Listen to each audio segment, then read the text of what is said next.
भी ऐसा लग रहा है कि दिन प्रतिदिन संबंध खराब हो रहे हैं आपके और आपके पति के।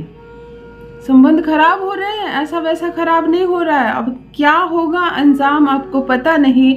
हर दिन रिश्ते टूटने की नौबत सी आ गई है। हर दिन यहाँ कुछ ना कुछ मामला खराब हो रहा है। संबंध खराब हो रहे हैं, रिश्ते खराब हो रहे हैं, झूठे पर झूठे इल्जाम लग रहे हैं। यहाँ आप रिश्तों को सुधारने के, संवारने के लिए न जाने कितना कुछ सह रही हैं। और यहाँ हर कोई, केवल आपका पति ही नहीं, घर का एक एक सदस्य इस रिश्ते को खराब करने के लिए क्या कुछ नहीं कर रहा है। कोई बात नहीं सुनता आपकी। घर में कोई भी बड़ा काम होता है, कुछ भी सही होता है, कुछ भी अच्छा होता है, आपको शामिल नहीं किया जाता। कुछ गंभीर बात हो तो आपकी सलाह कोई नहीं लेता। घर का माहौल ऐसा है जैसे आप झाड़ू पोछो बर्तन के लिए आई हैं, बस आप काम करने के लिए आई हैं। अपना काम करो और अपने हद में रहो। ऐसे शब्द आपको न जाने कई बार बोला गया है।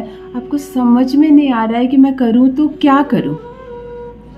इस रिश्ते को मैं किधर से संभालूं, किधर से सुधारूं, क्योंकि रिश्ता सिर्फ बिगड़ ही रहा है, केवल बिगड़ रहा है और आपकी मुट्ठी से बाहर जा रहा है। तो चलो, मुट्ठी से बाहर जा रहा है तो इस रिश्ते को मुट्ठी में लाते हैं और केवल पति को नहीं, संपूर्ण ससुराल वाले को अपना दीवाना बनाते हैं। मैं क्यों ससुराल वाले का नाम लेती हूँ? क्योंकि जब पति आपके सहयोग में है, सपोर्ट में है, बहुत अच्छी आपसे बातें करता है, आपसे प्रेम भी करता है, लेकिन यदि ससुराल में सभी आपके खिलाफ है, दिन रात उसके कान में उल्टी सीधी बातें डाली जा रही है, आपके खिलाफ भड़काया जा रहा है, तो फिर एक ऐसा सिचुएशन आ जाता है कि पति अपनी माँ, अपनी बहन, अपने परिवार की तरफ हो जाता है और आपके विरुद्ध हो जाता है।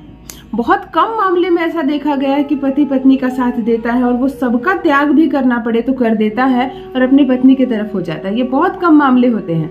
यदि एक घर में सब कोई रह रहे हैं और दिन रात आपके पति को बोला जा रहा है, आपके लिए दिन रात उसके कान में कुछ ना कुछ डाला जा रहा है, तो फिर असर होना ही है। वो भी इंसान है, एक समय उस पर असर होता है और सबसे बड़ा असर होता है आप दोनों के संबंध पर।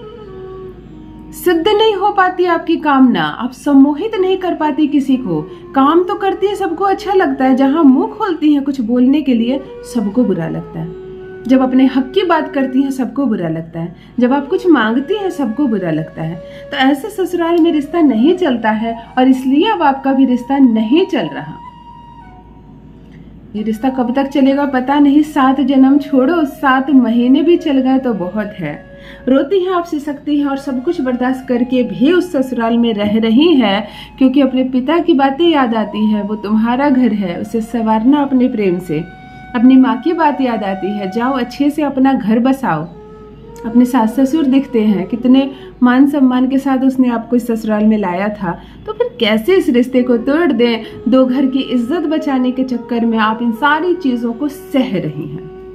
चलो, अब सहना नहीं, इस रिश्ते को जीना है, एंजॉय करना है। तुम्हें तुम्हारा पति बहुत प्यारा है, तभी तो तुमने विवाह किया उससे, तभी तो वो तुम्हारा पति है। यदि प्यारा नहीं होता तो वो तुम्हारा पति नहीं होता, है ना।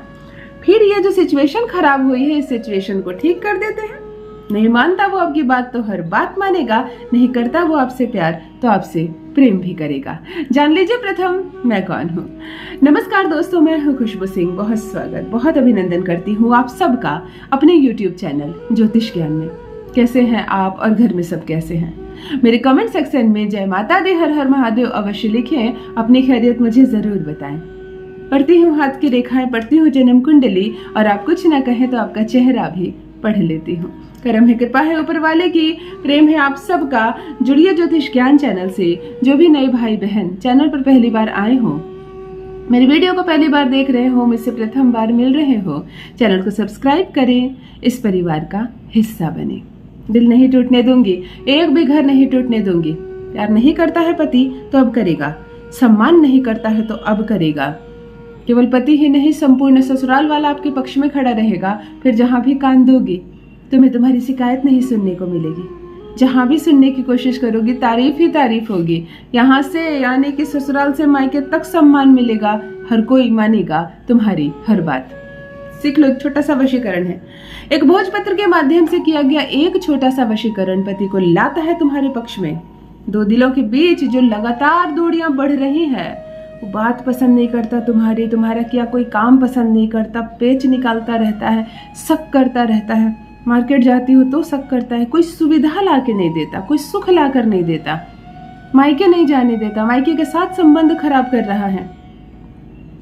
देखो, पुरुषों से एक बात कहना चाहूंगी, अपने ससुराल के साथ बनाकर रखना, यानी कि पत्नी के मायके के साथ। तुम्हारा केतु खराब हो जाएगा, तुम्हारा राहु खराब हो जाएगा यदि तुम अपने ससुराल से बिगाड़ कर रखते हो। और इसमें सिर्फ तुम्हारा ही अहित है, पत्नी का कुछ नहीं। पत्नी को इतना ही दुख होगा कि वो मायके जा नहीं पाएगी, परंतु तुमको जो दुख मिलेगा, तुम्हारे ग्रह अलग है। तो अपने राहु को सुधारना है तो ससुराल से मीठा बोलना, गलत अपशब्द मत बोलना। ध्यान से सुनो क्या करना है मेरी बहनों।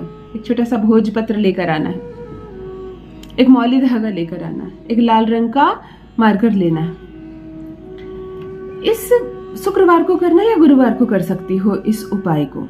ये जो तुमने लिया है भोजपत्र, ऊपर मत लिखना सिद्धम, 2 हलंत दे देना इधर, 2 हलंत इधर दे देना, बीच में सिद्धम लिखना। अब तुम नीचे लिखोगी एक मंत्र, जो मंत्र अभी मैं बता रही हूँ, स्क्रीन पर भी लिख दे रही हूँ ताकि भूलकर भी गलत मंत्र न लिखना। रेड कलर के इसी मार्कर से इस भोजपत्र पर आपको लिखना है मम सर्व मनोकामना सिद्धम स्वाहा, मम सर्व मनोकामना सिद्धम स्वाहा। इस मंत्र को आप अच्छे से साफ लिख लेना। भोजपत्र को मोड़कर 4 तह 8 तह मोड़ देना, डिबिया जैसी बना देना और मौली धागा से पूरा इसको बंद कर देना। बंद करके अपनी मुट्ठी में इसको लॉक कर देना, बंद कर लेना। आंखें बंद करना, पति की अनुभूति करना, उसे देखने का प्रयास करना और दिखाई देने लगे ऐसा। देखो, यह प्रयोग ससुराल में भी कर सकती हो, मायके में भी, और किसी एकांत जगह पर भी। यानी कि यह प्रयोग किसी मंदिर में बैठकर भी कर सकती हो। दोपहर के समय चले जाना, कोई नहीं होता मंदिर में, और वो बहुत पवित्र स्थान भी होता है। आराम से बैठकर इसे ऐसे लॉक कर लेना, दाहिने हाथ में बंद करके पति की अनुभूति करना, उसे देखने का प्रयास करना। जब वो दिखने लगे, बिल्कुल वो सुनाई देने लगे, तब तुम्हें इसी मंत्र को जप करना है। आपको कहना है मम सर्व मनोकामना सिद्धम स्वाहा, मम सर्व मनोकामना सिद्धम स्वाहा। 251 बार इस मंत्र का जप करना। लगातार 251 बार इस मंत्र का जप करके हमेशा के लिए इसको अपने बिस्तर के नीचे रख देना, जिस पर पति सोता है, जिस पर तुम दोनों सोती हो। जरूरी नहीं जिस साइड पति सोता उधर ही रखो, अपने साइड भी रख लेना, परंतु इसको बेड के नीचे, बेडरूम जो होता है शुक्र का स्थान होता है, बेड जो होता है शुक्र होता है, बेड के अंदर इसको डाल देना और हमेशा के लिए भूल जाना। कभी साल 2 साल में सफाई के दौरान ये निकल जाए, पुराना हो जाए, फट जाए, खो जाए, कोई बात नहीं, तुम डालकर इसको भूल जाना। अपने हाथ से इसको मत निकालना, इसको नष्ट मत करना। और देखो, इसको रखते ही कैसे इसकी ऊर्जा घर में फैलती है। जो लोग भी तुम्हारे खिलाफ बोल रहे हैं, सभी तुम्हारे पक्ष में बोलना प्रारंभ करेंगे। सब कुछ वैसा ही होगा जैसा आप चाहती हैं। अवश्य करें, अपना अनुभव मेरे साथ भी अवश्य साझा करें। बहुत बहुत धन्यवाद।